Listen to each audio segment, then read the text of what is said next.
Baik Bapak Ibu, sebelum Ibu Merlinda menyampaikan materi, ada beberapa hal juga yang perlu disampaikan.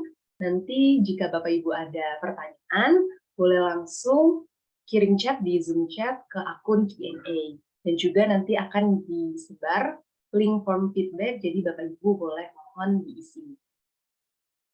Baik, langsung saja saya mengundang Ibu Merlinda untuk memaparkan materi. Halo Ibu Merlinda. Halo, selamat sore. Mbak Sola, terima kasih banyak. Oke, sama-sama Ibu. Baik, saya minta izin untuk share screen. Silakan Bu, sudah bisa.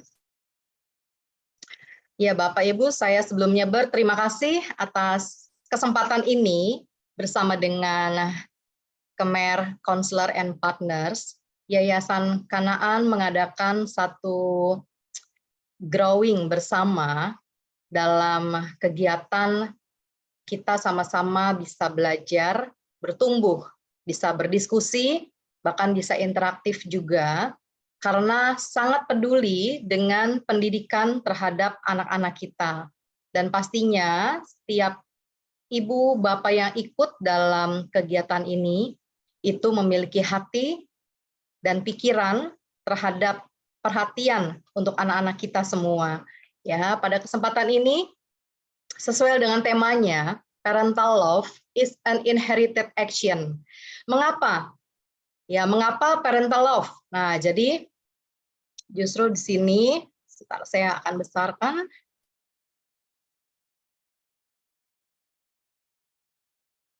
Ya, mengapa ini menjadi tema yang penting baik bagi kita pendidik, orang tua, maupun di luar edukasi pun mengenai cinta. Kadang-kadang kita hanya membatasi cinta terjadi pada bulan-bulan tertentu, misalnya Februari, Desember, bulan penuh cinta ya. Kadang-kadang anniversary kita, ulang tahun, padahal cinta itu harusnya ada di setiap hari dalam hidup kita. Karena itu adalah sesuatu yang bukan hanya dirayakan, bukan hanya diingat, tapi cinta itu sesuatu yang diwariskan pada akhirnya kepada generasi. Nah, saat ini kita belajar cinta itu kasih adalah sifatnya kerja ya, kata kerja Bapak Ibu. Kenapa? Karena bukan sekedar emosi, love is not just an emotion, it is an action. Ini adalah satu tindakan. Ya, jadi sesuatu yang harus kita kenakan, put on. Kalau kenakan itu seperti kita mengenakan pakaian, mengenakan baju, ya secara fisik. Demikianlah kita harus kenakan cinta ini. Kalau menurut psikologi ya dari Abraham Maslow, nah ini terkenal dengan teori hierarkinya, ya akan kebutuhan kita. Nah ini ada 5, walaupun pada akhirnya bukan hanya 5 ini, ya Maslow ini akhirnya menambahkan memang. Namun ini pada dasarnya kita mengenal 5 hierarki ini. Dan cinta itu adanya di tengah-tengah, love and belonging. Ya bahkan secara psikologi, cinta, kasih atau dimiliki, dikasihi, ini tetap ada untuk setiap kita. Ada untuk setiap kita yang hidup. Kenapa? Karena kita makhluk sosial, otomatis tidak mungkin ya sendirian, sudah pasti kita akan saling butuh. Kita cuek-cueknya ya, terhadap keluarga misalnya yang ketika konflik, sedang sakit hati atau menyakiti, itu pun ada masanya yang walaupun jauh, walaupun ada hati yang terluka, sakit, tidak mau ketemu, tapi ada masanya juga loh, akhirnya bisa rindu juga ya, bisa mau ketemu, bisa. Nah, itu berarti ada dari dalam satu kerinduan. Nah, ini yang dinamakan kita adalah makhluk sosial, karena nggak bisa memang hidup sendirian, sekalipun sudah punya keluarga inti, sudah punya segalanya ya, sudah punya bahkan physiological needs, sudah. Safety needs juga sudah ada. Tapi ternyata kebutuhan yang lain itu adalah dengan sesama. Nah, ini yang tidak bisa dihindarkan. Kenapa? Karena cinta dan dikasihi itu selalu ngikuti kita ya, selalu ada.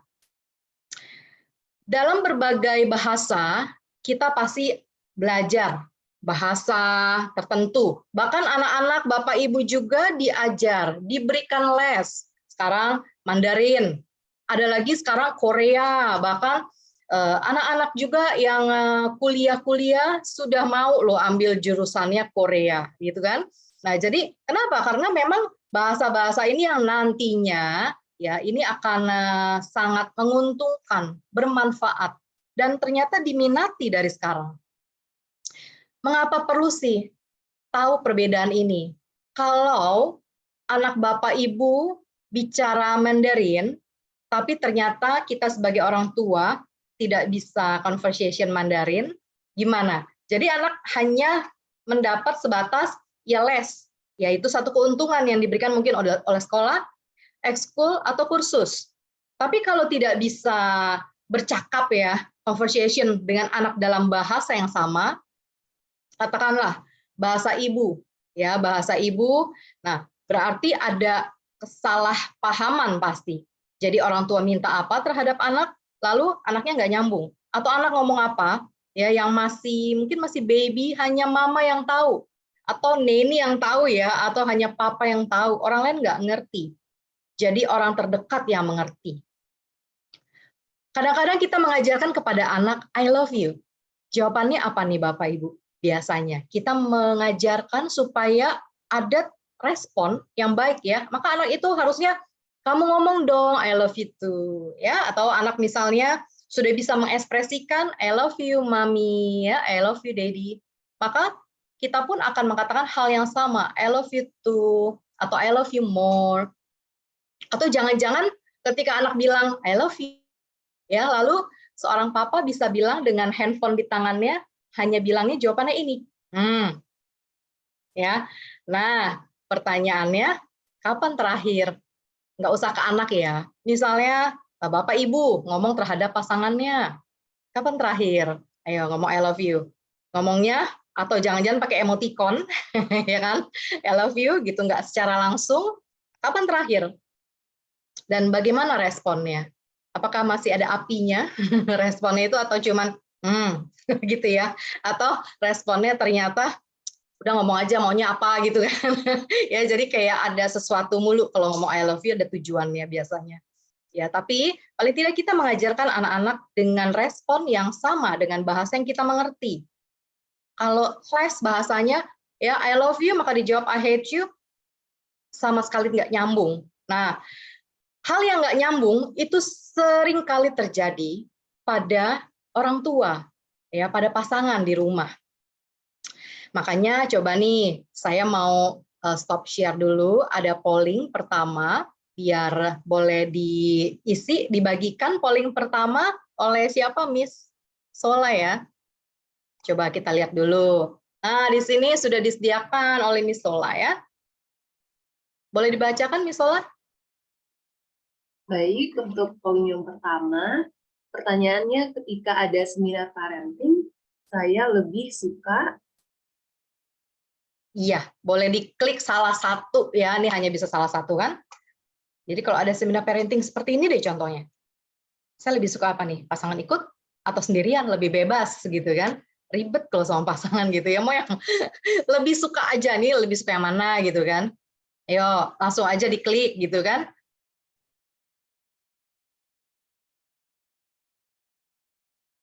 Sudah ya? Oh, langsung. Oh, berarti 81% ya, pinginnya pasangan ikut, jomplang banget nih, jauh banget yang mau ikut sendiri. Wah, berarti ini kebersamaannya kuat banget ya. Jadi maksudnya, ini pasti kalau di bedah pun jawabannya nanti beda-beda ya, pasangan ikut supaya tuh denger juga tuh kupingnya gitu kan, hal yang sama tuh, jadi untuk nunjuk ya, ada juga yang memang mau secara bertumbuh sama-sama gitu ya. Nah, harapan kita semua sama-sama ikut untuk kebutuhan untuk bertumbuh ya bersama, kebutuhan untuk mengerti, saling mengerti pertama orang tua dan mengerti atau memahami anak pada akhirnya. Saya akan lanjutkan kembali sharing saya.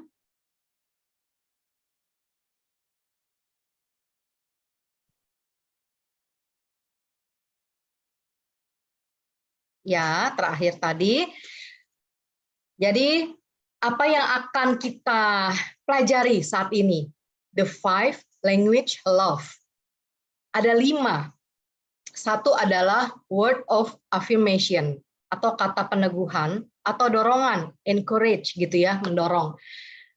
Kedua adalah act of services ya, tindakan melayani. Yang ketiga quality time atau waktu berkualitas. Yang keempat adalah receiving gift atau hadiah. Yang kelima adalah physical touch atau sentuhan. Nah, kita taunya dari mana sebenarnya? Ketika ada, bahasa kasih ini tiap orang ternyata beda ya. Makanya kenapa ada seorang suami yang malam-malam membawakan, misalnya menurut suami, aduh istri saya suka nih, karena kalau makan sama suaminya, biasanya doyan ya. Misalnya apa nih, mie, bakmi gitu ya.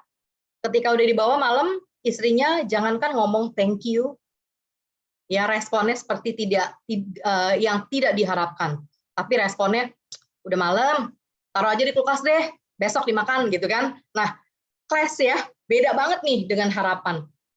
Yang diinginkan suaminya adalah istrinya pasti senang ya kalau dibawain, tapi ternyata pemberian itu sepertinya nothing ya. Jadi istrinya bahkan responnya lain.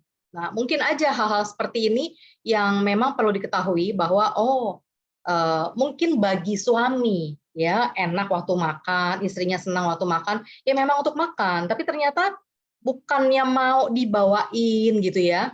Di luar itu mungkin istrinya maunya suami pulangnya cepet ya, pingin bersama, pingin ada waktu gitu ya, atau pingin ditelepon gitu ya. Jadi ini yang jembatan ini ya ada yang nggak nyambung nih rupanya. Nah ini yang perlu kita pelajari saat ini ya, karena kalau terus-menerus, akhirnya mending Bapak Ibu kalau diomongin ya. Seringkali apa? Seringkalinya adalah kita mendiamkan, akhirnya kayak itu berlalu begitu aja. Tapi kadang-kadang ada seseorang juga kan yang menyimpan, ya. Sudah didiamkan, tapi menyimpan. Lain kali nggak bakal saya bawain gitu ya. Jadi disimpan dan dijadikan itu seperti senjata ya. Nggak bakal lagi deh dibawain gitu. Ya, jadi semoga tidak seperti ini. Dengan berakhirnya nanti kita berharap pelajaran ini ya, kita akan melihat sejauh mana sih, ya jadi apa sih sebenarnya love language-nya kita masing-masing. Ini belum sampai ke anak, tapi kita pelajari dulu pasangan. Karena anak bagaimanapun nantinya, dia akan meneladani. Dan apakah kita akan memberikan teladan itu? Nah, kalau kita memberikan artinya bukan mendiamkan ketika ada dibawain makanan, lalu kita nggak suka, ya lalu didiamkan. Nah, gimana itu responnya orang tua ya berinteraksi atau menyelesaikan? Pertama, love language adalah word of affirmation. Nah, di sini ya kata-kata peneguhan. Jadi menyatakan kata-kata yang membangun dan menegaskan. Gunanya itu untuk menyatakan cinta. Ya, jadi kata-katanya pasti bukannya mengkritik, tahu Bapak Ibu kalau membangun ya, berarti bukannya misalnya di depan orang, kamu pakai baju nggak nyambung banget, ya kan? Bukannya seperti itu ya.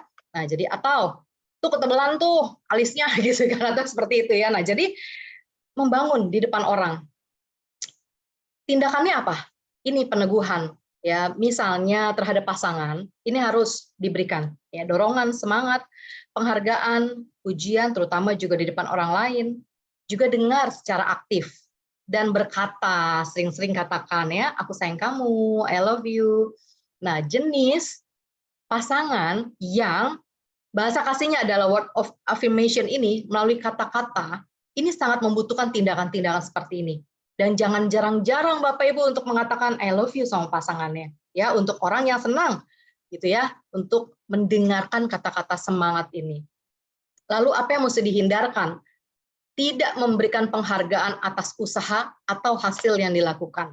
Ya, misalnya, yaitu ya contoh tadi tidak menghargai, berarti apa yang sudah dilakukan ya malah udah taruh aja sana melalui kata-katanya seperti cuek banget ya, sepertinya itu nothing banget ya, tidak ada rasa penghargaan ya, seharusnya sekalipun tidak suka, nah ini kan kita menaikkan ya pembelajaran, adjust, sekalipun tidak suka, oh ya thank you ya, tapi kayaknya aku nggak bisa deh makan jam segini misalnya. Ya, kan bisa diganti gitu ya. Jadi harus hindarkan tidak memberi penghargaan.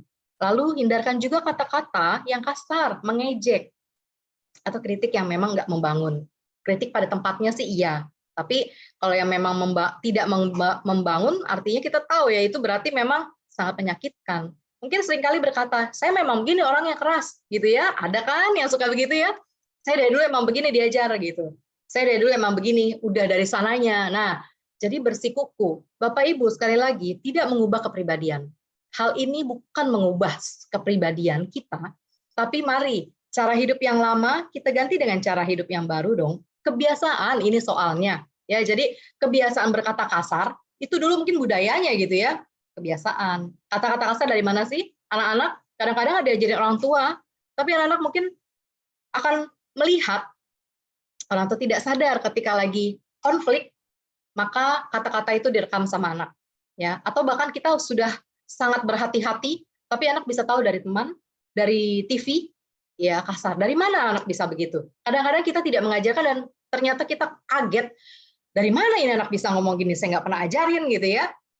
Nah itu dia, bahwa anak itu seperti sponge, ya dari kata yang dia dengar saja, dia akan jadikan itu bahwa hal itu layak dilakukan. Ya, nah jadi Bapak Ibu mari hindarkan untuk cara hidup yang lama. Kalau budayanya suka kasar ngomongnya ya terhadap pasangan, terhadap anak, berusaha mengganti. Ya, sesekali keceplosan gitu kan, namanya juga masih manusia. Ya, jadi dimaafkan. Nah, selanjutnya selain word of affirmation, ini yang pertama. Lalu yang kedua, ya. Jadi dalam hal ini kita menghargai pengakuan kasih sayang secara verbal, ya, secara kata-kata. Yang kedua adalah act of service. Ya, menyatakan apa nih? Menunjukkan kesediaan untuk menolong. Jadi menunjukkan kesediaan, misalnya istri biasanya udah ribet mau ke gereja ya, ribet harus buka pintu lagi, bawa air minum untuk anak-anak ya, untuk beresin rambutnya anak-anak, ditata ya segala. Nah, nggak ada salahnya meringankan aja, meringankan ya. Jadi misalnya untuk hal yang ya nggak sesulit itulah, misalnya suaminya menolong ya, membawakan hal yang harusnya misalnya botol minum bantu isi. Nah, jadi ini menunjukkan kesediaan untuk menolong. Karena tindakan ini di sini lebih bicara dari kata-kata. Ya, berbeda kalau yang tadi pertama. Itu adalah kata-kata yang utama. Di sini ya, kita yang punya kebutuhan ya untuk tindakan, hal ini lebih bunyi daripada kata-kata. Apa sih tindakannya? Ya contoh-contoh kecil aja Bapak Ibu ya. Bikinkan makanan, bikinkan minuman, atau bantu, bukan membuatkan khusus gitu ya, membantu gitu. Membantu menaruh piring misalnya. Ada kan kadang-kadang yang sama sekali piring aja tergeletak, sampai besok pun akan tergeletak ya, bantulah gitu ya, hanya menaruh. Kenapa? Hal ini pun akan mendidik anak. Ketika ya misalnya seorang ibu mau didik nih anak untuk, ayo dong kamu bisa kan taruh gelas. Lepas dulu. Ya, taruh gelas. Lalu orang tua ini akan gregetan ya. Aduh, nggak ditaruh nih sudah sore. Padahal itu udah gelas minuman kotor misalnya. Sampai malam nggak ditaruh. Nah, bagaimana biasanya Bapak Ibu nih? Kalau yang gregetan, yang nggak sabar untuk menata dengan rapih, ini akan, yaudah deh saya kerjakan. Itu hal yang mudah memang. Ya, tidak sulit untuk seorang orang tua ini membereskan, mengangkat, memindahkan. Tapi ini akhirnya jadi membiasakan hal yang salah ke anak. Ya, jadi anak ini akan melihat nantinya, loh, ya dia akan belajar. Benar kan? Tadi disuruh didiemin aja, nanti juga diangkatin sama mama atau sama papa gitu ya. Nah, lain kali anak akan belajar untuk membiarkan, tidak melaksanakan apa yang ibunya suruh, apa yang maminya suruh. Nah, jadi di sini mesti sama ya, mesti kompak. Ingin ajarkan anak membereskan sudah usia yang bisa membereskan, ya, menaruh misalnya piring saja, berarti mama dan papa harus kompak, mesti sama, sampai anak itu benar-benar menaruh, gitu ya, mesti kompak. Walaupun sampai besok sekalipun, kesannya memang kotor, tapi demi mendidik, ya, demi mendidik, ayolah kompak, ya, suami dan istri. Nah, begitupun ini kan harus terjadi antara suami istri dulu, gitu ya. Jadi ini hal-hal yang kecil sebenarnya, seperti mengerjakan tugas-tugas rumah juga. Lalu hindarkan ini yang mengabaikan, ya. Contohnya makanya kalau didiamkan sampai malam misalnya, sampai besok nggak diangkat juga. Nah, ini hindarkan untuk orang yang jenis love language-nya adalah act of services, ya. Jadi menunda atau bahkan lupa mengerjakan. Jadi Anda menghargai ketika pasangan Anda berusaha keras untuk membuat hidup Anda lebih mudah, ya. Bukan menggantikan pekerjaan Anda, tapi meringankan, ya, membuat hidup lebih mudah. Saya akan lebih dihargai kalau pasangan saya misalnya bantulah dikit ya, buangin kayak itu gitu loh. Sampahnya nggak digeletakin begitu aja, atau kaos kaki nggak berkelimpangan gitu aja gitu ya. Nah, jadi itu akan merasa dihargai. Selanjutnya yang ketiga, Bapak Ibu, quality time. Nah, ini yang ketiga, menyatakan kebersamaan. Ya, jadi bicara dan diskusi secara pribadi dengan penuh perhatian. Apa tuh tindakannya? Listening. Jadi bukannya sekedar hearing ya, tapi mendengarkan secara aktif, ini adalah listening. Kontak mata. Ketika bicara, ya walaupun kadang-kadang memang kita seringkali tidak lepaslah dari handphone. Tapi ya sesekali lah lihat matanya ya pada saat memang lagi dibutuhkan untuk mendengarkan hal yang urgent, hal yang kita tahu lah ya, ada radar sendiri ya bahwa ini memang wah mesti didengarkan gitu kan. Lalu menciptakan momen khusus, traveling ya, walaupun nggak perlu jauh-jauh sekarang ini, travelingnya dekat-dekat ya, tapi kan intinya bisa berduaan. Ada waktu untuk bersama dengan anak, ada waktu untuk benar-benar berdua. Karena ini adalah saling mengisi tangki ya, saling mengisi cup. Kalau cup sudah kosong, akibat kesibukan, rutinitas, kejenuhan, nah cupnya akan kosong. Maka perlu diisi dengan cara orang yang love language-nya quality time adalah ini, diisi dengan lakukan sesuatu bersama. Kadang-kadang nggak perlu jauh-jauh pun, ya traveling, olahraga bersama, jalan kaki bersama, jogging bersama ya, itu bersama loh. Kalau nonton bersama gimana pertanyaannya? Saya senang nonton nih soalnya, Bapak Ibu. Kalau nonton bersama, seringkali kita nonton bersama, tapi fokusnya nggak ke berdua. Akhirnya fokusnya memang ke tontonan itu, ya. Walaupun nggak salah, bolehlah lakukan, karena itu sangat refresh, fun gitu ya. Momen-momen yang fun bersama pasangan boleh, tapi itu tidak termasuk sebenarnya dalam quality time. Makanya kadang-kadang ada yang sudah diajak nonton, tapi ternyata kebutuhannya kalau yang quality time, kok masih aja sih gitu ya, pingin kayaknya berduaan terus gitu. Pingin lagi ngobrol, ngomongnya nggak stop. Bukan ngomongnya nggak stop, karena pada saat nonton, itu bukan momen bersama yang atensinya itu full. Nah, kehadiran penuh makanya dibutuhkan.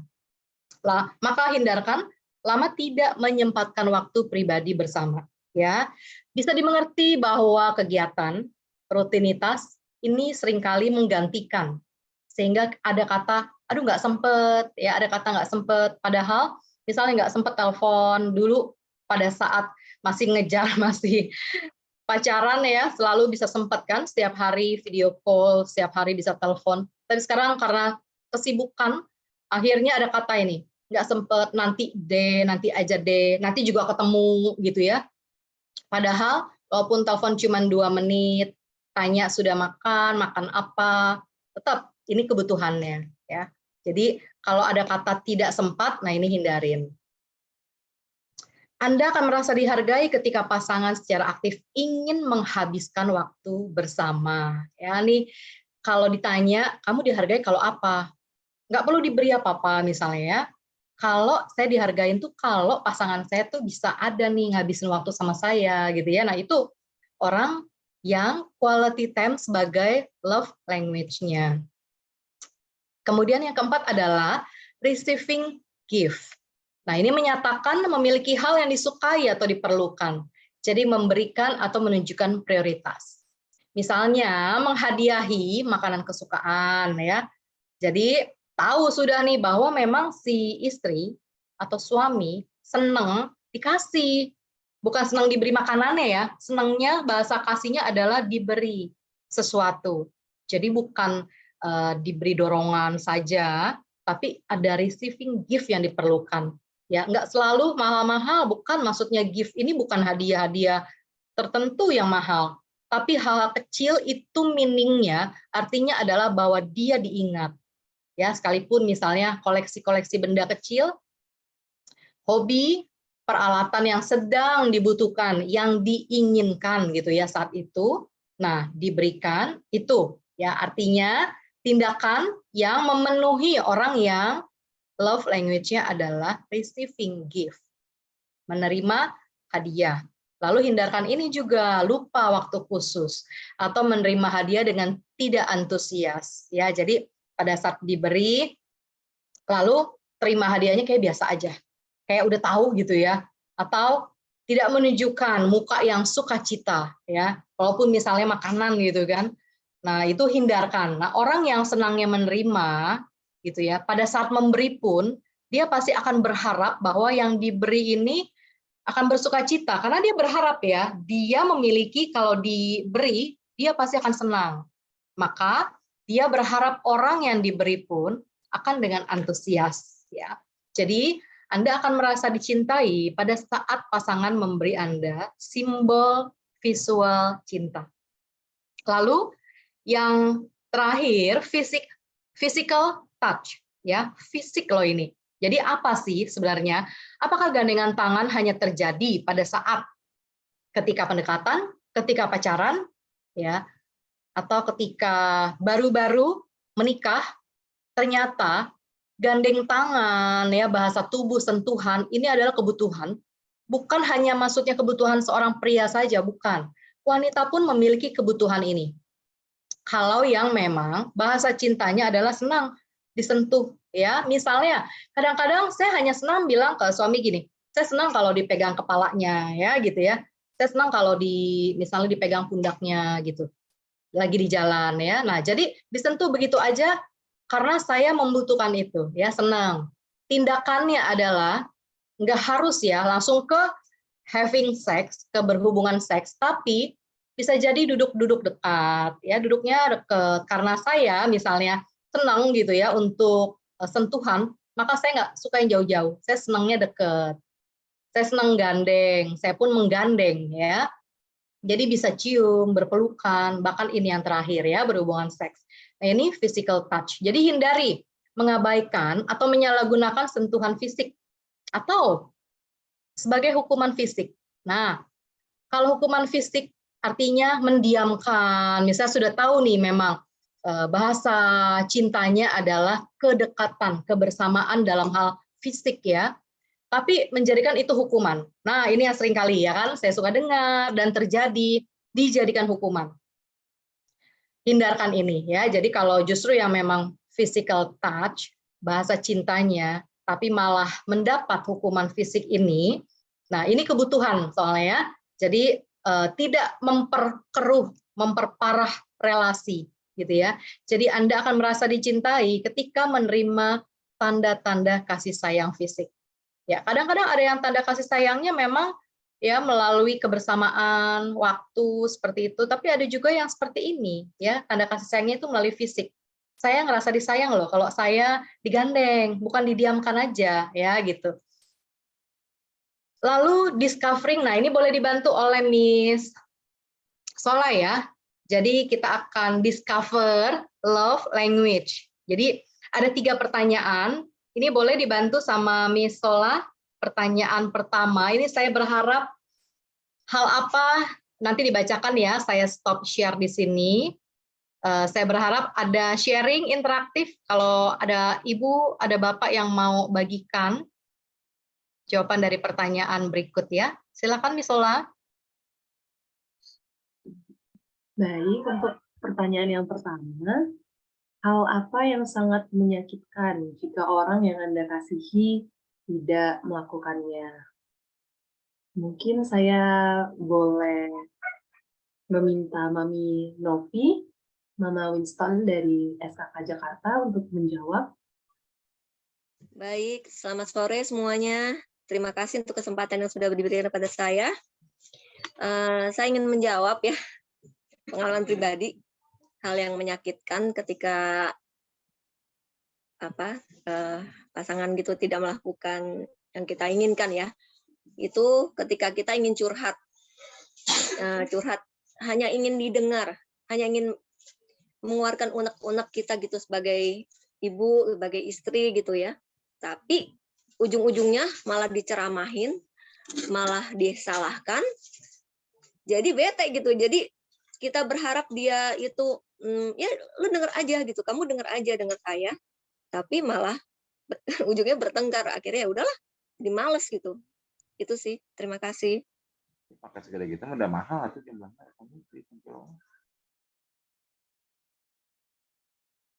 Ya, lanjut boleh ke pertanyaan kedua. Terima kasih untuk kesediaannya tadi sharing Ibu Novi ya.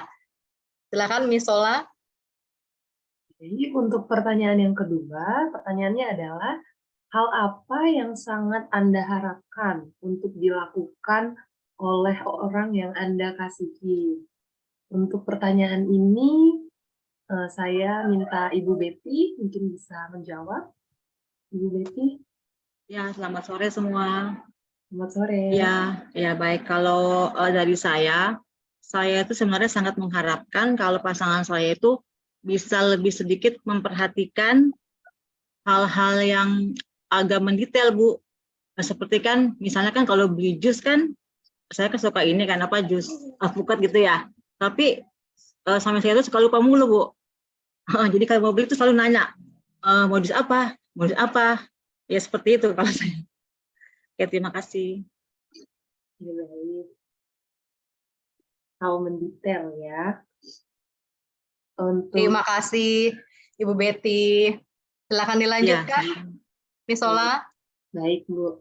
Untuk pertanyaan yang ketiga, pertanyaannya adalah bagaimana Anda mengekspresikan atau menyatakan kasih kepada orang yang Anda kasihi. Untuk pertanyaan ini, saya minta Mami Kenward untuk menjawab. Sore semuanya. Ya, jawaban saya biasanya sih saya dengan memberikan waktu saya untuk suami saya itu masak makanan kesukaan dia sih. Misalnya dia suka makan apa nih, gitu. Jadi saya masak buat dia. Jadi dia tambah semangat, bilang muji-muji saya gitu aja sih. Jawaban saya. Baik. Ya. Iya, baik. Terima kasih Ibu Yunia ya. Wah, ini masaknya berarti sampai dipuji-puji tuh enak banget berarti. Masih dipuji ya, Bu. Senang banget ya dengarnya. Tahu kesukaannya apa gitu. Oh ya, karena tahu kesukaannya. Karena banyak ibu-ibu yang masak kesukaannya nggak dipuji juga. Yang ada masih aja cabenya kebanyakan gitu kan. Sayurnya masih kekerasan ya. Nah, ya bersyukur. Jadi terima kasih kepada tadi Ibu Novi, Ibu Betty, Ibu Yunia ya, yang sudah membagikan ini adalah mengetahui sih ya, kita menggali seperti apa nih bahasa kasih kita sebenarnya. Jadi kita tahu sebenarnya saya ini bisa sangat merasa terluka nih ya, sakit hati gitu kalau orang yang saya kasihi justru malah tidak melakukan, bukannya melakukan gitu ya. Tadi Ibu Novi yang bercerita ya bahwa ya inginnya didengar. Memang ada yang ibu atau bapak tertentu yang ketika ngobrol maunya ngomong tentang satu hal, ya udah tahu sih jawabannya sebenarnya, tapi hanya butuh didengar, ya berarti need a shoulder, ya kan, hanya butuh didengar aja gitu, ada gitu. Jadi malah kadang-kadang ya kemungkinan memang pasangan Ibu Novi ya memang orangnya punya skill menasehati. Nah mungkin ya. Jadi arahkan itu Bu, bikin grup gitu ya, grup komunitas bertumbuh bersama gitu kan, supaya nggak sia-sia talent atau potensinya suami. Nah jadi juga makin mengerti bahwa ya suami ibu juga oke, pada saat orang lain bicara memang perlu benar-benar full didengar aja. Nah ada waktunya memang memberikan nasihat ya gitu ya. Tapi terima kasih Ibu Novi dalam journey bersama dengan pasangan biar menjadi lebih bertumbuh ya Bu. Terima kasih. Lalu tadi ada hal apa yang sangat diharapkan ya untuk dilakukan oleh pasangan ya kan yang kita kasihi. Ada sharingnya dari Ibu Betty yaitu apa tadi ingin perhatian ya. Jadi misalnya tadi apa misalnya beli jus ya kan udah tahu nih Bu Betty seharusnya udah kebiasaannya jusnya maunya seperti apa pokoknya gitu ya. Lalu ditanya berulang-ulang, jadi nggak atensi ya, atensinya itu nggak detail gitu, lupa lagi. Atau jangan sampai ya Bu, emang apoket, bukannya sirsak, nggak sampai salah itu ya Bu. Ya jadi masih bagus Bu, apoket juga, hanya miss sedikit gitu ya. Nah ini kembali kepada in detailnya seseorang ya. Jadi ada yang memang good memory atau punya long term memory, short term memory. Nah ini kan akhirnya memang bukan soal long term memory atau short term, tapi apakah pada saat bersama sama-sama minum jus, sama-sama makanan dan pesan jus, si pasangan tahu nih benar-benar ya kadang-kadang misalnya jus tanpa es gitu kan atau gula pisah gitu kan. Nah itu kan yang kebiasaan. Nah ketika memang ditanya lagi ya ada kekesalan ya karena ada mungkin aduh nggak ngerti-ngerti nih gitu ya karena ya memang akhirnya yang sangat diharapkan itu yaitu untuk dilakukan sebenarnya bukannya miss bukannya jadi tidak dilakukan terbalik ya. Kalau yang tadi yang pertama Ibu Novi itu justru ingin apa yang sangat menyakitkan jika orang yang Anda kasihi itu justru tidak melakukan. Nah kalau ini sangat diharapkan dilakukan. Nah beda ya yang kedua. Lalu yang ketiga itu bagaimana Anda mengekspresikan atau menyatakan kasih kepada orang ya yang Anda kasihi. Jadi ekspresinya melalui banyak nih ibu-ibu pinter sekali mencuri perhatian dan cinta dari pasangannya melalui perutnya gitu kan, melalui makanannya. Jadi memasak. Tadi Ibu Yunia tahu sekali bahwa favoritnya suami apa. Jadi dimasakinlah yang memang kesukaannya dan hasilnya memang ya suka ya Bu ya kan jadi pas klop ya udah memang suka makannya. Nah plus juga memang servisnya gitu ya dari Ibu Yunia. Terima kasih ya atas semoga Ibu Novi, Ibu Betty, Ibu Yunia dan ibu-ibu, mami-mami dan papi-papi gitu ya di tempat ini. Nah jadi semakin memahami bahwa sebenarnya saya akan merasa kecewa kalau pasangan saya tidak melakukan ini misalnya. Saya akan merasa dihargai kalau pasangan saya lakukan hal ini justru. Nah itu salah satu cara kita mengetahui apa sih bahasa kita, bahasa cinta kita. Saya akan lanjut tinggal sedikit lagi. Miss, saya boleh ya share screen lagi ya Miss Ola ya? Iya silakan Bu. Ya. Nah, ini ya tadi yang 3 kita sedang discovery untuk love language kita. Salah satu ya, banyak sekali sebenarnya item-item atau membantu kita ya untuk mengerti atau paham diri kita sendiri atau bahkan pasangan. Dan ini berpengaruh akhirnya sama anak-anak kita nanti. Di sini ada beberapa orang yang hanya merasakan kasih sayang dan cinta yang mendalam dari orang tuanya. Nah, saya tarik ke belakang sedikit nih. Ya, Ibu, Bapak, jadi kita hanya merasakan memang cinta itu karena dari orang tua kita sebelumnya. Ketika kita digendong, mungkin kita tidak ingat waktu bayi gitu ya digendong, tapi ketika usia berapa kita ingat kita hangat ya, hangat dicium, hangat disentuh, dipeluk pada saat kita nggak aman. Apakah masih punya memori seperti itu? Jadi kita flashback ke masa dengan orang tua gitu ya. Nah, ini adalah physical touch. Ya, ketika digendong, dicium, disentuh atau dielus ya, atau dipegang, digandeng tangannya. Nah, ini dia. Ya, atau ketika mereka merasakan kasih sayang yang mendalam, nah ketika diberi nilai dan makna sesekali hadiah. Diberi nilai dan makna maksudnya bukan masih kecil nggak mungkin ya mengerti misalnya diajarin makna kehidupan, tapi begini Bapak Ibu, misalnya ini pun bisa diterapkan kepada anak-anak kita. Ketika anak minta sesuatu, bisa juga jangan langsung dikasih. Kenapa? biar anak belajar bahwa ada waktu tunggu, ada waktu sabar. Bagaimana anak bisa mengerti sabar kalau tidak dari dalam rumahnya sendiri diajarkan? Bukan suster yang mengajarkan, tapi harus orang tua. Suster rata-rata akan ngasih aja akhirnya, ya supaya nih anak jadi adem, jadi diem. Tapi orang tua itu harus berani sekalipun anak ini ngambek, sekalipun anak ini akan marah. Tapi orang tua punya otoritas sebagai orang tua yang berwibawa, yang memiliki anak. Kalau suster itu dititipkan anak oleh kita, maka kita akan memberikan garis haluannya, ya aturannya. Sus nanti makan ini. Sus nanti anak ini sudah dipakein baju karena les balet. Ya, sus nanti ini bawa alat tulisnya karena dia akan les gambar anak ini gitu ya. Kita yang memberi. Lalu jam segini harus makan buah, jam segini minum susu. Benar ya Bapak Ibu? Kita yang pernah mungkin menitipkan anak kita kepada pengasuh atau kepada orang tua kita deh, ya. Kita pasti akan punya aturan untuk anak kita. Why? Kenapa? Karena hanya kita yang tahu anak. Mengapa kita tidak tahu bahwa dalam diri anak ini ada pesan dari pencipta anak yang dititipkan kepada kita, sehingga kita menurunkan nilai atau makna sabar misalnya, makna kejujuran. Kalau makna kejujuran ya jelas orang tua nggak mungkin akan bilang suruh kasih tahu pembantu itu kalau ada orang cari bilang saya lagi nggak ada di rumah gitu ya, anak dengar gitu. Jadi makna apa yang akan diajarkan?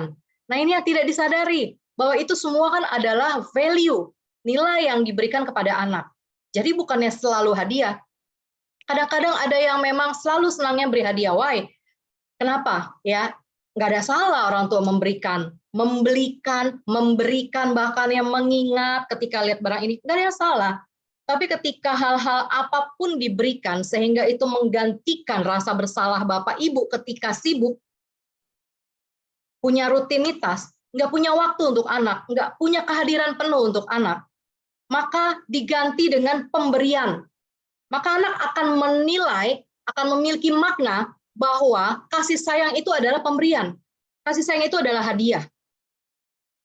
Maka tidak jarang ada anak yang tahu kasih sayangnya adalah hadiah, ketika minta detik dia tidak mendapat, dia akan marah besar. Tahu Bapak Ibu, pernah mengalami anak yang temperamen, yang tantrum, bisa guling di bawah, bisa semaunya ketika jalan dengan kita, dia menjauh, dia tidak mau dengar kita, dia malah makin jauh ketika kita deketin dia. Itu ada jarak, ada makna yang salah yang kita berikan. Ya, selanjutnya selain give, didengarkan bersama orang tua dengan full attention, quality time. Ada anak-anak yang memang inginnya dekat, ya Bapak Ibu bisa lihat. Nah, ini pun terjadi pada Bapak Ibu ketika masa pola asuh dengan orang tua.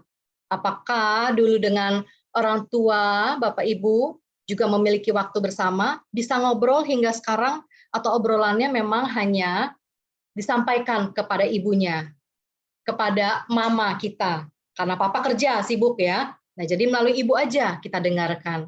Nah, kehadiran penuh, absensinya orang tua ini ternyata kita mengajarkan lagi kepada anak, diturunkan dengan hal yang sama. Kenapa? Karena apa yang diterima oleh kita saat ini dari orang tua kita, itu menjadi pola, kotak yang sama yang kita berikan kepada anak pada akhirnya. Lalu selain quality time, beberapa orang hanya merasa kasih sayang dan cinta yang mendalam dari orang tua ketika mereka dibantu, diringankan, atau mendapat kenyamanan, bahkan diberi contoh. Ya, contoh orang tua bisa angkat sampah, angkat sesuatu yang sudah lama gitu ya, angkat. Jadi nggak orang tua manggil pembantu, nah anak akan contoh lagi ya. Kalau ada sesuatu yang berantakan, anak nggak bakal ngeberesin. Dia akan panggil susternya, dia akan panggil pembantu di rumah. Nah ya, jadi dikit-dikit ini ya harus diberi contoh. Lalu contoh yang mendalam ya dari orang tua kasih sayang cinta ketika kita dipuji, dulu diberi dorongan, dan kita diberi peneguhan. Mungkin dulu bukan peneguhan yang diterima, bukan dorongan atau bahkan bukan pujian, tapi apa? Kekerasan. Kata-kata kekerasan. Pakai otak. Gitu aja nggak bisa. Maksudnya mungkin baik. Cinta orang tua nggak ada yang maksudnya tujuannya nggak baik, Bapak Ibu. Dulu semua maksudnya baik sehingga kita ada sampai sekarang ini. Maksudnya adalah beri semangat, beri dorongan. Tapi ternyata pilihan kata-katanya itu pun didapat oleh orang tua kita dari orang tuanya lagi jauh ke belakang gitu ya. Maka kalau kita yang mengalami parenting life, mungkin dulu belum ada parenting, belum ada dulu orang tua kita sehingga membesarkan kita dengan banyak kata-kata yang bukan memuji. Tapi sekarang sudah ada parenting, maka kita lebih tahu. Lepas rantainya, putuskan rantainya. Sebab itu sekarang udah orang tua zaman now, banyak sekali yang sudah tahu ya, ih kamu cantik gitu ya, kamu bagus ya, ih bagus sekali kalau kamu bisa lakukan hal ini. Jadi sekarang lebih ekspresif orang tua zaman sekarang ya, dan ini satu kemajuan yang baik. Jadi intinya Bapak Ibu, beberapa orang kita bisa merasakan kasih sayang itu dari orang tua kita ketika kita mengalami hal-hal seperti ini. Paling tidak salah satu bahasa cintanya orang tua. Kalau tidak ada satu rumus yang pernah kita rasakan, maka kita pun akan memberikan sedikit itu dari yang kita rasakan kepada anak. Ya. Jadi polling kedua. Nah, ini boleh dipandu lagi oleh Miss Tola ya. Polling kedua. Silakan Miss. Oke, baik. Ini ada polling kedua. Ya, Saya boleh bacakan diisi. pertanyaannya. Ya. Hal yang tidak saya suka dari papa mama. Pada akhirnya bisa dipilih, ada dua pilihan. Saya lakukan atau saya tidak lakukan. Silakan dipilih dan di-submit.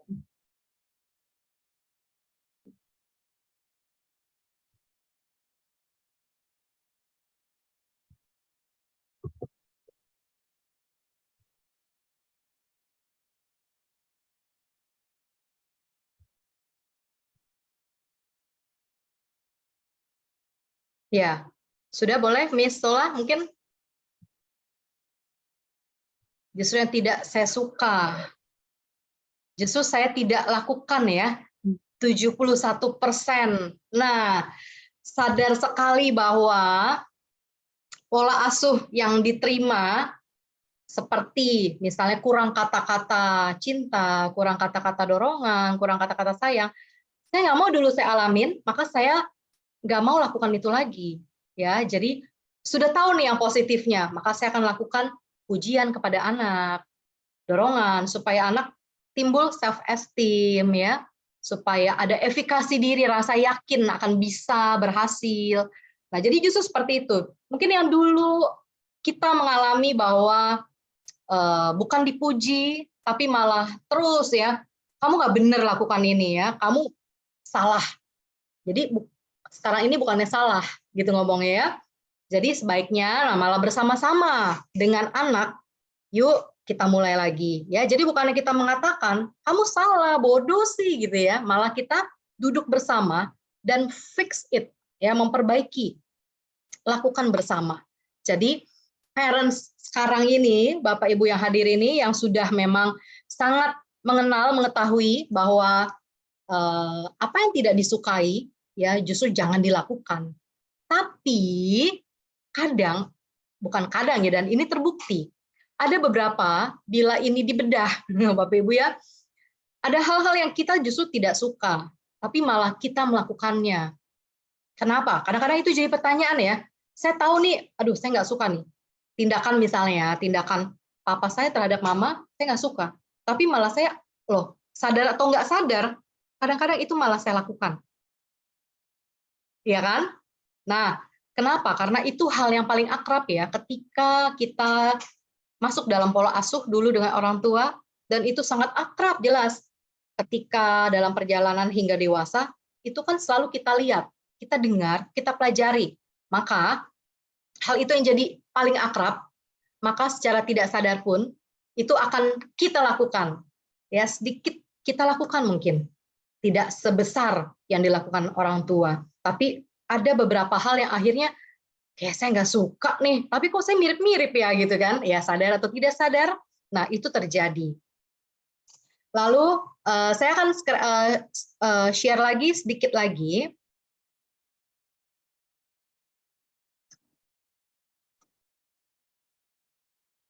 Ya, jadi hingga akhirnya setelah kita mempelajari ya dan menemukan dan mengapa kita bisa melakukan ya karena ada asal usulnya dari budaya kita, dari pola asuh sebelumnya sehingga kita bisa terapkan kepada pasangan dan kita bisa menerapkan itu kepada anak karena itu sesuatu yang kita bisa wariskan. Maka Bapak Ibu, tidak ada anak manja. Karena yang ada adalah orang tua yang memanjakan anak. Lalu tidak ada anak yang keras, karena hanya ada pola yang keras dilakukan kepada anak dari orang tua. Tidak ada anak yang sulit, Bapak Ibu, karena kadang-kadang orang tua yang membuat kesulitan itu. Tidak ada anak yang gagal. Bukan orang tua yang gagal ini yang ada. Yang ada adalah pola asuh yang tidak sesuai. Pola asuh yang salah. Yang tentunya pola asuh tersebut dialami juga sebelumnya oleh pola asuh sebelum kita. Ya dari orang tua kita, sehingga kita pun plek mendidik sama caranya. Ya jadi tidak ada orang tua yang gagal sebenarnya. Bahkan tidak ada anak yang gagal. Yang ada adalah orang tua yang memanjakan anak, yang melakukan kekerasan terhadap anak. Jangan kita kira bahwa kekerasan itu hanya fisik, tapi kekerasan pun adalah verbal, itu termasuk kekerasan dalam rumah tangga. Yang ada adalah mempersulit kehidupan anak. Kemungkinan anak punya keinginan, ya ada orang tua yang mungkin melihat teman-temannya punya anak les balet, les Mandarin, les Korea, ya les gitar, les vokal, dan berbagai les. Tidak ada yang salah ketika memang masih anak-anak, memang perlu dihadapkan terhadap kompetisi. Ya, akhirnya les itu kan nanti berujungnya kepada satu aktualisasi, performance, ya, sehingga anak itu bisa timbul self-esteem-nya, bisa timbul self-efficacy. Ya, efficacy itu adalah keyakinan diri terhadap kebisaannya, kemampuannya. Namun, ketika anak tersebut akhirnya tidak sesuai yang dilakukan, maka orang tua akan bilang bahwa ini anak susah banget diaturnya, ini anak sulit banget, padahal yang mempersulit adalah orang tua. Karena harapan orang tua yang ditaruh kepada anak. Kotaknya ini adalah harapan orang tua terhadap anak. Sehingga ketika anak nilainya turun, anak ini mungkin tidak naik kelas, maka harapan orang tua itu akan ambruk sekali karena punya harapan tinggi. Bukan harapan anak ternyata, tapi harapan orang tua. Apakah salah orang tua punya harapan? Sangat tidak salah sebenarnya. Karena orang tua selalu punya harapan positif, anaknya lebih baik dari kehidupan kita sekarang. Tapi kalau paksakan harapan kita dengan potensinya anak, itu yang kita artikan orang tua gagal mewariskan nilai kehidupan. Sekali lagi Bapak Ibu, bahwa anak dititipkan oleh pencipta kita, maka kita tidak bisa semena-mena dengan taruh harapan kita jadi harapan anak dan harus dilakukan terhadap anak. Ya, seperti kita punya neni atau kita titipkan ke orang tua, kita punya harapan dong, kita punya keinginan terhadap anak kita. Nggak bisa orang tua kita yang kita titipkan memberikan semaunya. Nggak bisa neni yang kita titipkan memberikan semuanya. Jalan tidak pakai sendal, keluar, kena angin, kita pasti akan rem itu. Karena kita tahu, kita yang punya anak. Demikian Bapak Ibu, pencipta kita lebih tahu anak kita. Kita hanya dititipkan, sebab itu, apa sih yang kita wariskan? Adalah nilai kehidupan. Sebab itu, jangan gagal dengan mewariskan nilai kehidupan. Ya, sebab tidak ada orang tua yang gagal. Nah, ada Proverbs, mahkota orang tua adalah anak cucu. Dan kehormatan anak-anak ialah nenek moyang mereka. Makanya ini adalah sesuatu yang diwariskan, diturunkan. Bukan sesuatu yang naik ke atas. Belum ada anak yang mengerti jadi orang tua. Yang ada adalah orang tua pernah menjadi anak, sebab itu orang tua lebih memahami anak. Belum ada anak yang pernah menjadi orang dewasa, ya, merawat, mendidik. Yang ada adalah orang tua yang pernah jadi anak, merasakan pernah dirawat dan dididik. Sebab itu, ini ada sesuatu yang diwariskan. Cinta adalah diwariskan. Bagaimana bila tidak mendapatkan cinta? Put on love, kenakan kasih seperti kita mengenakan pakaian kita. Kedua adalah reparenting. Bapak Ibu bisa reparenting, ya, kita bisa memberikan kepada orang lain, menganggap satu keluarga sebagai orang tua kita, komunitas sel yang baik, ya. Lalu bisa konseling personal, spouse ataupun grup. Ingat bahwa cinta adalah tindakan. Maka cinta orang tua itulah yang harus diwariskan. Saya mendapat buku The 7 Habits of Highly Effective Person, ya, dikarang oleh Stephen Covey. Nah, dia katakan begini. Jadi kalau tadi adalah gimana bila saya tidak mampu mencintai, ya, bisa kita harus put on love. Kenakan itu cinta, reparenting atau counseling. Tapi bagaimana bila tidak ada lagi cinta? Jadi dia katakan gini, saya dan istri, ini ada kliennya, saya sudah tidak lagi punya perasaan yang seperti dulu kami pernah miliki. Mungkin kalau udah bertahun-tahun gitu ya, tidak ada lagi cinta. Mungkin saya tidak mencintainya lagi dan dia juga tidak mencintai saya. Jadi apa yang harus saya perbuat? Lalu Stephen mengatakan, perasaan itu sudah tidak ada lagi. Benar. Apa saran Anda? Stephen katakan, cintailah dia. Sudah saya katakan bahwa perasaan itu sudah tidak ada lagi. Stephen jawab lagi, cintailah dia. Aduh, Anda nggak paham, rasa cinta itu sudah tidak ada. Stephen katakan lagi, lalu cintailah dia. Jika perasaan itu sudah tidak ada lagi, itulah alasan yang baik untuk mencintai dia. Ini pertanyaan yang sering kali pasti terjadi. Tapi bagaimana Anda mencintai orang yang tidak Anda cintai? Ini pertanyaan antara pinter, tapi juga nggak pinter, Bapak Ibu. Nah, dulu bisa berpasangan bagaimana kalau nggak ada cinta, ya? Tapi kan akhirnya ini juga bisa muncul pada usia perkawinan yang semakin tinggi. Lalu Stephen menjawab, mencintai adalah kata kerja.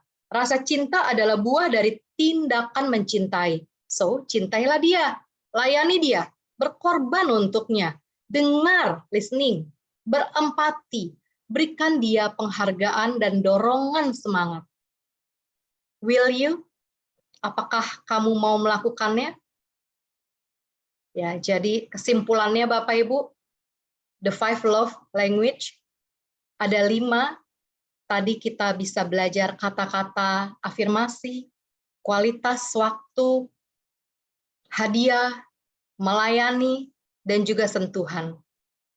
Selain itu, bahasa kasih orang tua terhadap anak hanya terwujud bila orang tua mau mengenakan kasih. Cinta adalah tindakan, dia adalah valuable, makna yang bisa diwariskan.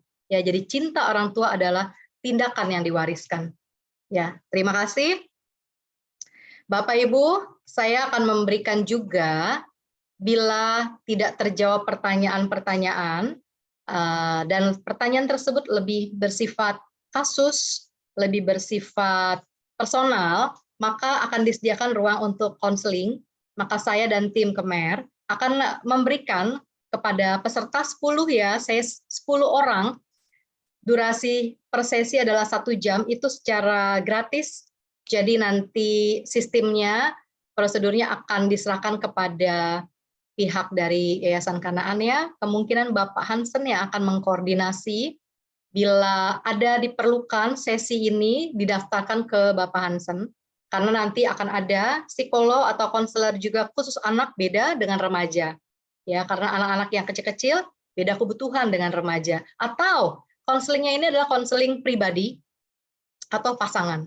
Boleh juga, ya. Tapi tidak diberikan jatah ini kepada orang lain, kepada saudara, kepada teman. Jadi ini hanya yang mengikuti dalam webinar ini keluarga intinya, ya. Jadi misalnya ibu mengikuti, silakan dengan suami atau suaminya atau anaknya, ya. Terima kasih, sekian dari saya. Saya kembalikan kepada Miss Sola Gracia. Baik, terima kasih Ibu Merlinda atas pemaparannya dan juga kesempatan untuk konseling gratis, ya. Jadi Bapak Ibu jangan melewatkan kesempatan berharga ini. Nah, tadi ada beberapa yang bisa saya highlight, yaitu rasa cinta atau cinta itu merupakan nilai kehidupan ya yang bisa diwariskan kepada anak-anak. Jadi memang kita semua harus selalu take action ya untuk love. Sekarang kita akan membuka sesi tanya jawab. Mungkin dari Miss Potar boleh share screen untuk pertanyaan yang sudah dipilih.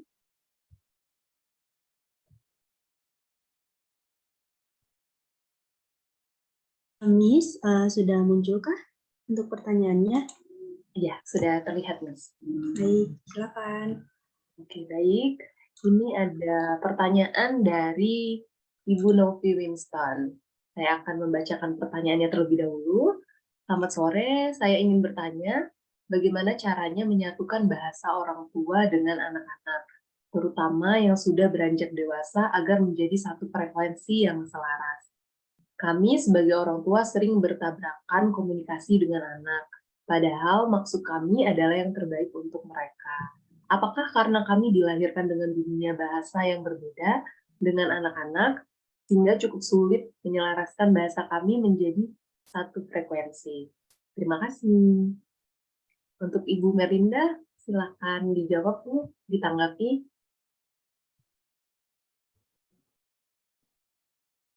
Ya, terima kasih Miss Sola, pertanyaan dari Ibu Novi ya, Ibu Novi Winston ya. Jadi intinya adalah menyatukan bahasa orang tua. Sebenarnya memahami ya, memang kita untuk menyatukan akhirnya akan kesulitan. Mengapa? Anak-anak remaja, kalau di sini Ibu state bahwa anaknya berarti sudah beranjak dewasa ya. Lewat dari remaja berarti ya Bu ya. Nah, kalau anak-anak taruhlah ya yang remaja maupun remaja ke dewasa, youth gitu ya, jadi dewasa muda. Nah, berarti anak-anak dalam usia remaja memiliki pemahaman dirinya sendiri. Kita tahu bahwa masa remaja itu masa-masa yang rentan, dan cara remaja menyatakan dirinya, identitas diri itu sedang dalam meraba ya. Saya seperti ini, saya bisa ini, sedang di show off. Itu adalah pernyataan, itu adalah cintanya sebenarnya, pengungkapan dirinya ya. Nah, artinya memang menyatukan bagaimana ya? Remaja yang sekarang bahasanya aja lebih diutarakan lewat misalnya TikTok ya, misalnya IG. Nah, orang tua masih zaman FB, gimana menyatu? Yang ada adalah satu, memang menerima dulu. Oh, saya terima. Bahasanya bahasa IG ya, terima. Zaman sekarang sudah berbeda. Terima itu adalah penerimaan yang besar. Anak dalam bentuk dia pulang sekolah tidak mau ngomong, ya cuekin orang tua. Anak dalam bentuk pulang sekolah taruh barang dengan kasar, itu adalah bahasa dia juga. Terima dulu bahwa ya setiap anak remaja itu memang masa-masanya lagi pencarian jati diri ya, rentan sekali. Ketika penerimaan yang besar, orang tua juga bisa menerima bahwa anak ini punya bahasa sosmed sekarang. Sosmed bisa lancar, ngomong sama orang tua nggak lancar, sakit hati ya jadi orang tua ya. Nah, kadang-kadang orang tua perlu memahami selain menerima, paham dulu bahwa iya, sekarang nih beda ya. Anak-anak memang mungkin punya beberapa anak yang satu ini antik misalnya ya, sehingga bagaimana memahaminya adalah ibu-ibu bisa belajar dari apa sih yang dia suka, yang dia minati, ya. Pasti yang paling tahu adalah orang tua sendiri, Ibu Novi sendiri. Misalnya Bu, misalnya anak ibu sedang suka apa, dance misalnya ya, dance. Lalu dance apa nih? Dance lebih ke Korea, K-pop, dance apa gitu ya? Karena sekarang pun banyak ya kursus-kursus akhirnya kan. Lalu ibu akan cari tahu, ya anak ini apa sih? Kalau perlu browsing dia punya sosmed gitu ya, nggak susah sekarang untuk browsing. Cari tahu kesukaannya apa. Kalau ngumpul sama temen, dia bisa mungkin bikin klub dance gitu kan. Nah, ibu cari tahu duduk ketika makan ya, bisa jadi ibu malah memberikan kebutuhan dia. Misalnya oh baju yang menunjang untuk dance-nya gitu ya, ibu belikan. Anak ini dari pemberian maka pertama dia akan, oh tindakan kan lebih bicara dari kata-kata. Namanya juga ibu coba nih ya cari bahasa kasihnya anak apa sih gitu ya. Kalau dia suka, lalu mulai masuk Bu pertanyaan. Jadi gimana dance-nya? Emang kalau latihannya itu mesti berapa lama? Nah, menaruh minat yang sama. Kenapa teman-teman anak lebih seperti keluarga dirasakan oleh anak daripada sama orang tuanya? Kita juga pasti merasakan dulu ya pernah mengalami namanya jadi remaja Bu, gitu ya. Saya, Bapak Ibu semua. Tapi ketika dulu jadi remaja, kenapa kita kadang lebih nyaman dengan teman ya? Cerita apapun apa aja, karena teman itu penerimaannya besar, no judge.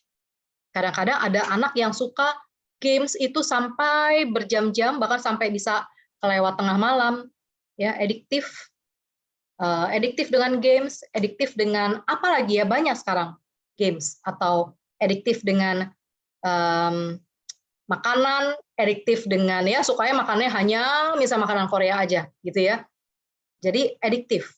Kenapa? Karena ketika edik, dia mencari penghargaan pada sesi ediknya dia. Ketika main games, tidak ada judge, malah dihargai. Naik level, hore, benar nggak? Naik level, hore, gitu.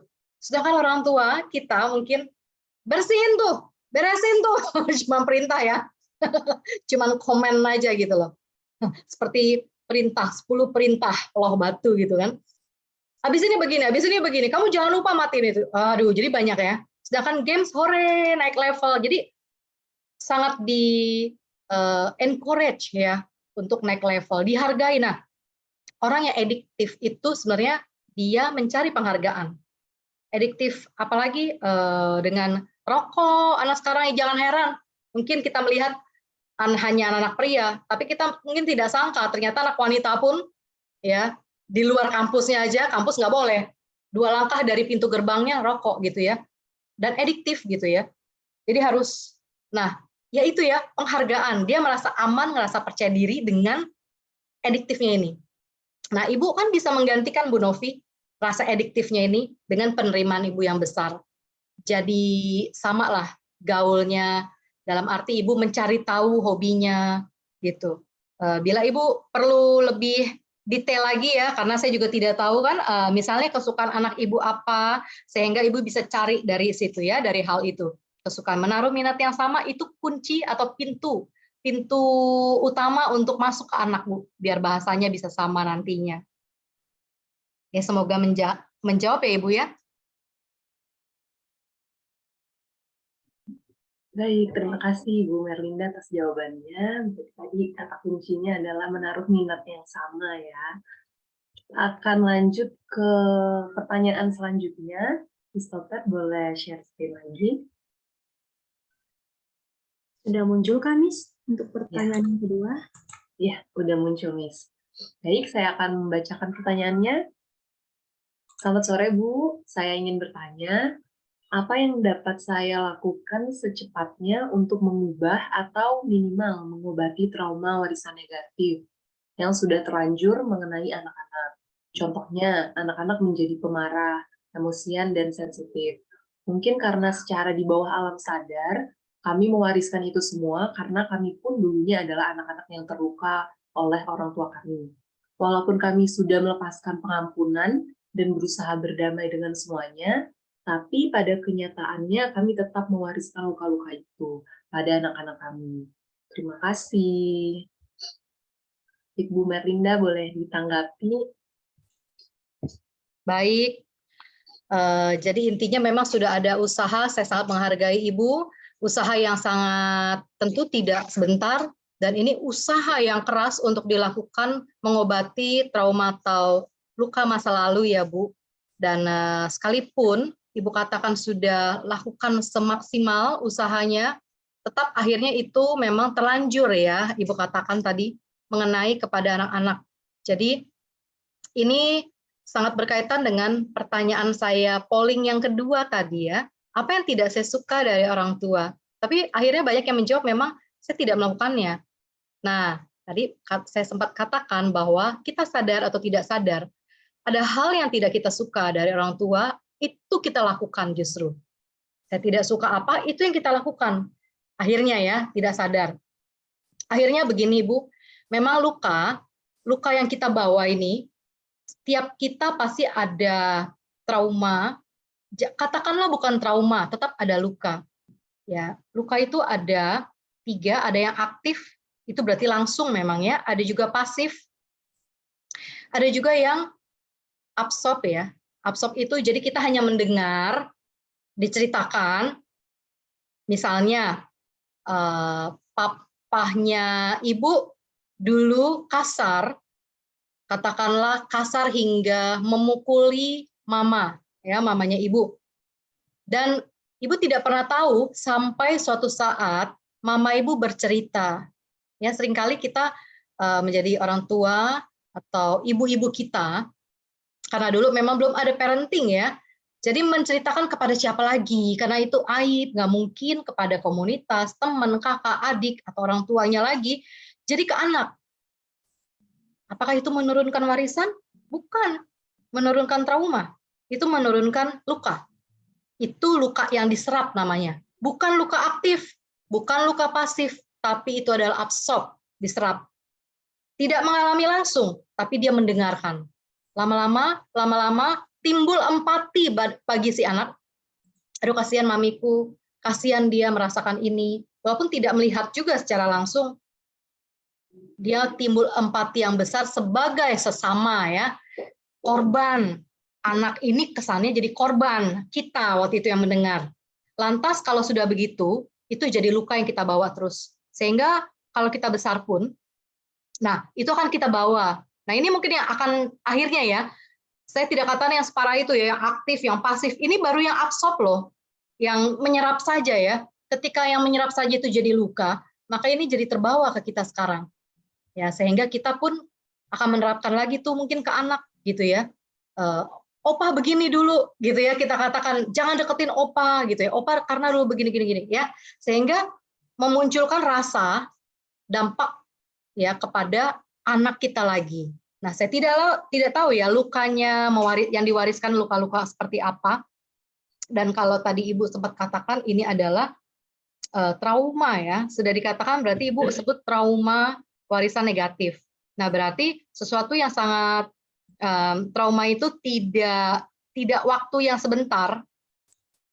Sekalipun usaha kerohanian itu tidak salah dan itu tepat dan benar dan itu tetap harus dilakukan, namun ini proses.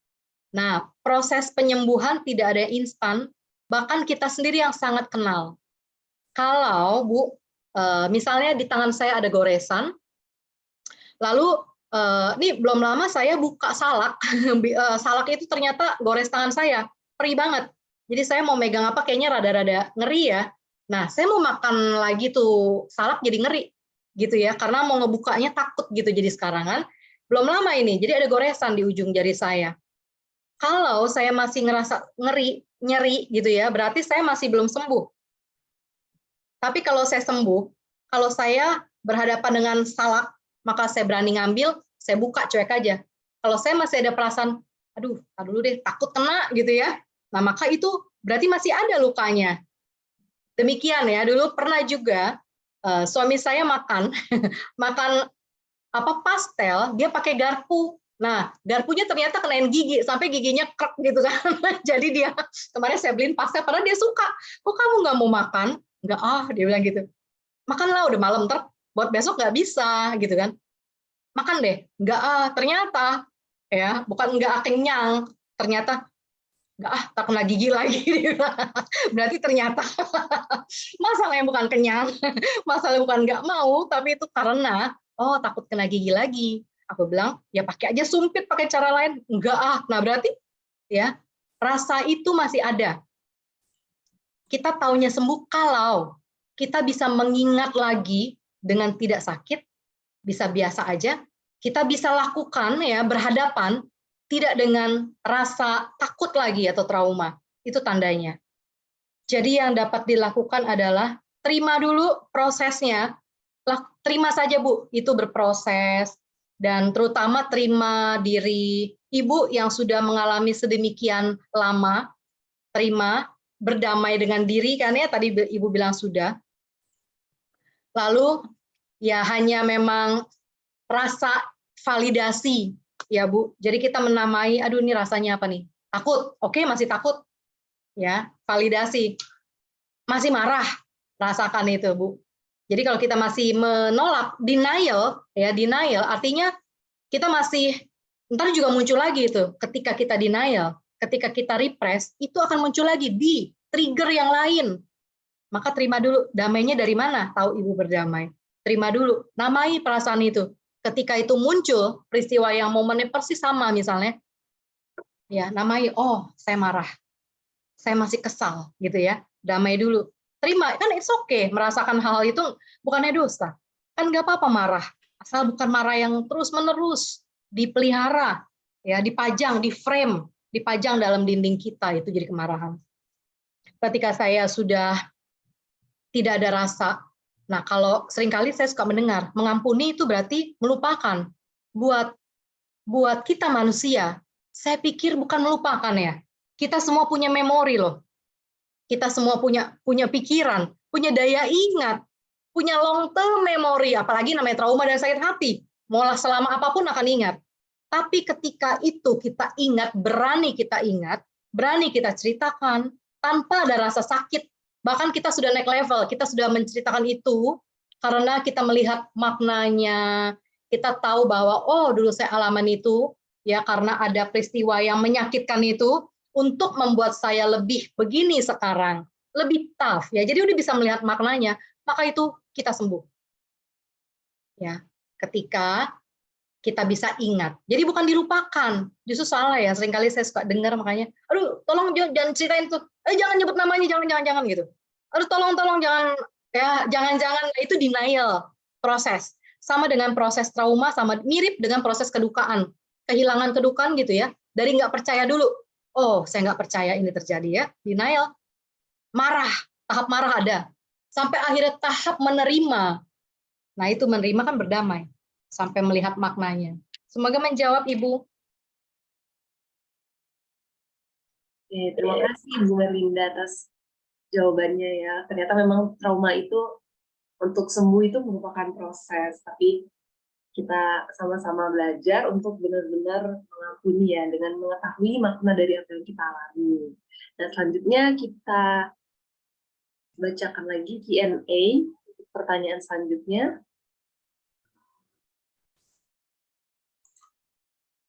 Sudah muncul kan, Miss? Iya, udah muncul, Miss. Ini dari Mama Nathanael. Pertanyaannya, bagaimana mensupport anak tanpa membuat anak merasa terpaksa, padahal itu baik untuk dia. Silahkan Bu Merlinda dijawab.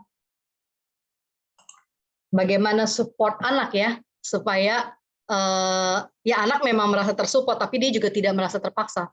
Mensupport anak, apakah anak ini tahu bahwa kegiatannya atau apapun yang disupportnya itu adalah yang menyenangkan si anak. Kita taunya dari mana?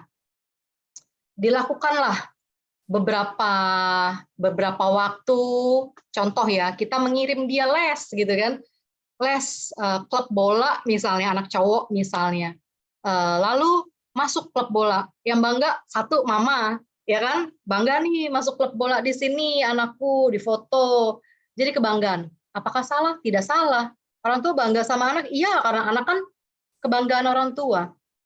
Tapi lambat laun ada waktu yang akan berkata dan memperlihatkan kepada ibu-ibu, kepada bapak-bapak, bahwa aduh potensinya kok nggak full ya, cara nendangnya kok nggak, nah gitu ya. Jadi kita akan bisa lihat dalam satu klub itu ada anak lain yang lebih melejit tendangannya misalnya, oh kurang ya, ya udah biarin dicoba lagi ya, sehingga anak itu sendiri akan merasa bahwa kalau dia masih senang, ikutin terus nggak apa-apa, karena kan itu aktualisasi dan periode kompetisi untuk seorang anak ya pada masa itu, it's okay, tidak apa-apa. Tapi nantinya anak itu kan nanti akan merasa ya bahwa memang apa yang orang tua support, dorong, anak ini akan merasa, aku udah nggak mau lagi ah. Nah, kalau kata udah nggak mau lagi, orang tua sebagai orang tua Nah, duduk sama-sama. Kenapa? Gitu ya. Kenapanya itu bukannya marah sehingga anak takut bercerita. Bagaimana supaya anak nyaman bercerita? Ya, jadi harus benar-benar duduk sama-sama, full attention, gitu ya, bahwa oh it's okay kalau kamu nggak mau, tapi kenapa? Nggak enak ya teman-temannya ya, kalau anak belum bisa bercerita dikasih option kayak pilihan ganda gitu, nggak enak ya lingkungannya, nggak enak ya gurunya ngajarnya gitu ya, sampai itu anak memang bisa bercerita A, bedah di A itu, jangan tanya ke hal yang lain lagi. Misalnya anaknya, teman-temannya nggak ngasih aku bola gitu ya misalnya, oh memang kamu teman yang mana yang nggak kasih bola? Kamu tidak suka sama teman itu. Bagaimana kalau kamu coba lagi hari ini? Siapa tahu dikasih gitu ya. Nah, contoh seperti itu. Saya pun tidak tahu usia berapa anak ibu.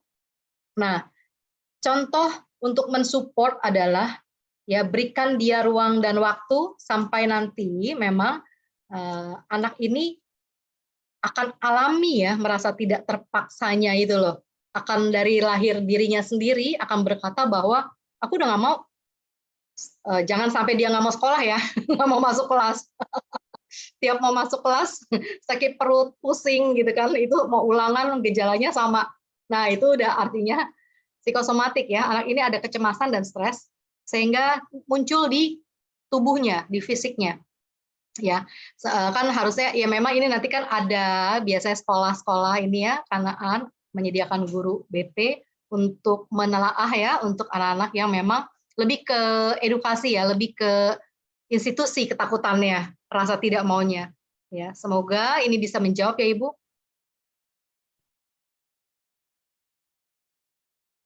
Baik, terima kasih Bu Erlinda sudah menjawab. Kita ke pertanyaan terakhir.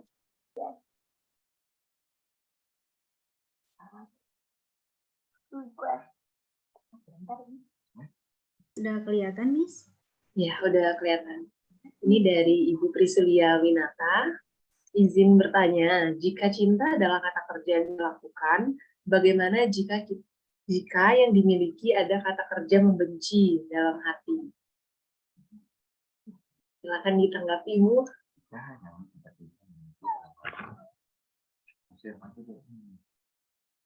Ya, kan benci tapi cinta ya. Ini kan kayak film. Jadi kata cinta benar adalah kata kerja yang harus dilakukan. Tapi benci itu tidak melakukan. Karena itu kan benih ya. Jadi muncul dengan sendirinya. Anak-anak nggak diajarin benci. Mana ada orang tua yang mengajari benci. Tapi kenapa dia bisa akhirnya membenci? Misalnya, akhirnya dia membenci opahnya, ya, atau membenci papahnya. Karena apa yang dia dengar, apa yang dia lihat, dia merasa, kok papa nggak sayang, harusnya nggak begini nih sayang ke mama. Oke, nah ada yang membenci juga dalam hati, akhirnya benci. Ini saya ada kasus ya, bencinya anaknya ke Tuhan. Karena ketika papanya membentak mamanya di rumah, diam kamu, ya seperti itu, beresin dong itu gitu ya, kasar terus. Lalu habis itu harus masuk mobil, harus senyum gitu kan, ya nggak mungkin cembetut ke gereja gitu ya misalnya. Anak ini akan belajar. Anak ini akan belajar tanpa orang tuanya harus sesi khusus ngajarin. Apa yang dipelajarin Bapak Ibu dari anak ini? Anak ini akan belajar dia membenci satu kegiatan rohani munafik buat dia. Oh, jadi yang saya pelajari, jadi kalau ke kegiatan rohani, kalau ibadah harus set muka ya. Anak ini sudah belajar seperti itu. Harus set hati saya ya. Nggak boleh apa adanya ya. Nah, kalau dia belajarnya menyerapnya dari kekerasan itu, ya papahnya ini, dia akan belajar. Oh, jadi baik-baik dulu nih ya kalau ibadah ya. Ntar kalau di rumah, keluar dari ibadah itu, baru boleh ya aku kayak biasa lagi, pakai topeng lagi gitu. Itu yang dia pelajari. Dan hingga besar, plak, orang tuanya pasti kaget. Anak ini persis sama. Nah, ini anak remaja. Kapan saya tanya? Ya, jadi dipelajari kapan? Dari kecil. Sadarkah orang tua? Pasti nggak sadar. Mungkin sudah berusaha di kamar kalau ribut ya, konflik di kamar. Tapi ternyata untuk hal-hal yang menjadi budaya, naik nada sedikit ya, kasar sedikit, diam, saya udah bilang diam gitu ya, papahnya bisa bilang gitu. Maka hal itu kan membungkam mamanya gitu ya. Oh, jadi seorang mama harus diem ya. Tunduknya tuh harus diem, nggak boleh ngomong apa-apa ya. Yang diajarin tunduk tuh diem, nggak boleh berargumentasi. Dan itu membentuk diri anak, oh, saya mesti diem. Nggak boleh bertanya, nggak boleh argumen, nggak boleh beda pendapat. Kalau beda pendapat, saya menyalahi otoriter. Padahal kan nggak begitu. Beda pendapat kan kritis. It's okay. Ya, jadi ada kesalahan nih. Nah, hal seperti itu yang tidak disadari karena itu budaya yang dibawa sehingga nyerap ke anak. Ya, jadi kata kerja pada cinta, iya benar. Tapi kalau pada kebencian, itu bukan kata kerja. Karena itu sifatnya membenci. Ya, di dalam hatinya sifatnya ada kebencian. Sifatnya selalu membenci orang. Nah itu. Ya, jadi saya kurang setuju kalau akhirnya benci itu harus diajarkan. Nggak perlu usaha Bapak Ibu. Nggak perlu usaha. Kebencian bisa diprovokasi kan? Taruh deh di sosmed. Itu langsung diprovokasi, kebencian itu. Susah loh nyebarin cinta. Tapi cinta itu diajarkan ke anak. Kenapa? Karena itu sesuatu yang dikenakan. Harus aktif. Kata benci sifat. Karena bisa diprovokasi. Nggak perlu diajarin. Tapi hanya sebarin aja. Karena itu udah tabiatnya. Ya, benci. Semoga bisa menjawab. Baik, Ibu Merlinda, terima kasih atas jawabannya, atas tanggapannya yang sudah diberikan. Sangat insightful sekali untuk kami dan juga orang tua di sini ya. Untuk selanjutnya, kita akan ada pengumuman door prize. Door prize ini akan diberikan kepada 6 pemenang yang sudah dipilih oleh panitia. Sebelumnya, saya mau menginformasikan untuk Bapak Ibu boleh mengisi form yang sudah di-share di kolom chat untuk memberikan feedback. Oke, baik, kita akan melihat pemenang untuk door prize. Apakah sudah bisa di-share PPT-nya, Miss Totar? Baik, Miss. Bentar, saya share ya. Oke, Miss.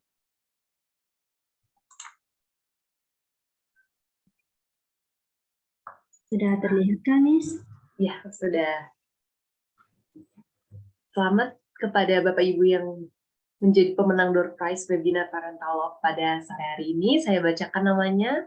Yang pertama ada Ibu Betty dari SKK Jakarta, ada Mama Kenward dari SKK Jakarta, ada Ibu Yunia Hertati, ada Bapak Nathanael dari KGS Jakarta, ada Ibu Yuliana dan Ibu Desi. Selamat sekali lagi untuk pemenang door prize. Nanti akan ya, Miss. Ya, Miss Sola, maaf. Untuk pemenang dimohon untuk menyampaikan mengirimkan via chat nomor teleponnya, Miss ya. Iya, baik. Oke, silakan ya Bapak Ibu boleh mengirimkan nomor telepon yang menang tadi di kolom chat.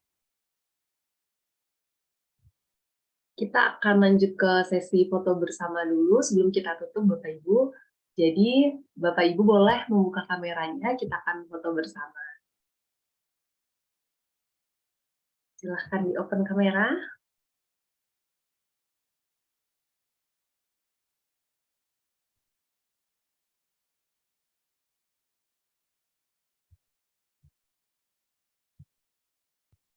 Baik, di sini ada 2 slide, jadi saya tidak tahu Bapak Ibu ada di slide mana, jadi tetap senyum ya ketika diambil gambarnya.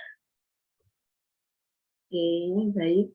Yang belum membuka kamera, silahkan buka kameranya terlebih dahulu.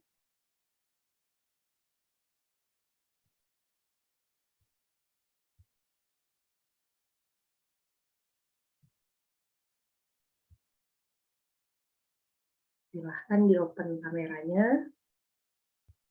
Saya akan mulai ambil foto di slide pertama ya, Bapak Ibu.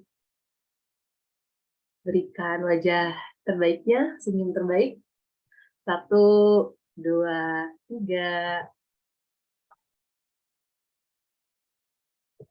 Oke, di slide selanjutnya. 1, 2, 3.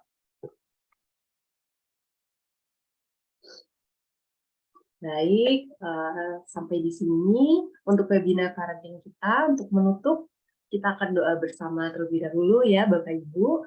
Doakan kembali saya pimpin. Mari kita ambil sikap berdoa. Dalam nama Tuhan Yesus, kami berdoa.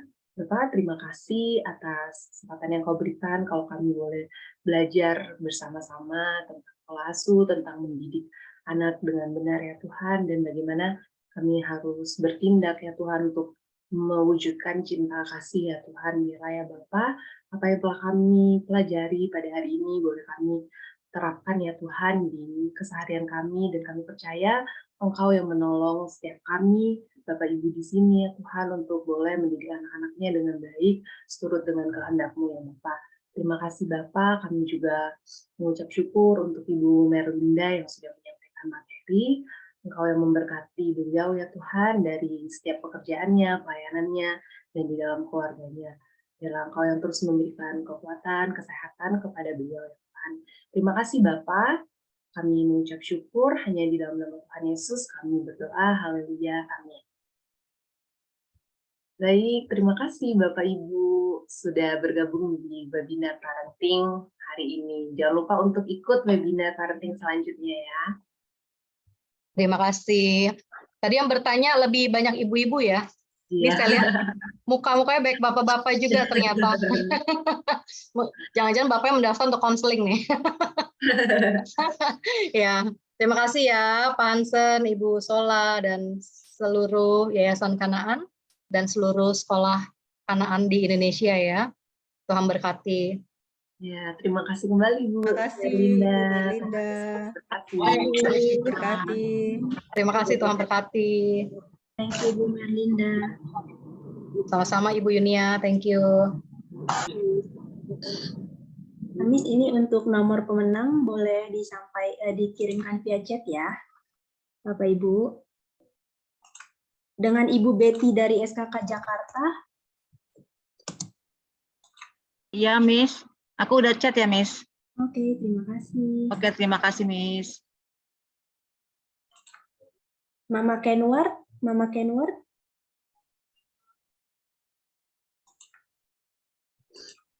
Dengan Mama Kenward masih ada stay di Zoom kah? Mama Kenward itu Ibu Yunia, Miss. Oh iya, oke. Sama. Oke, baik.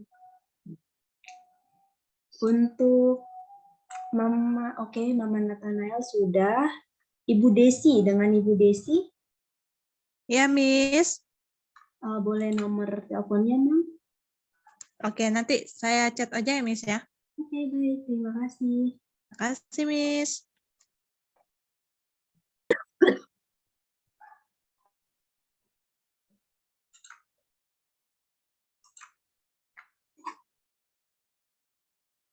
Dengan oke. Oh, udah, Mister, udah.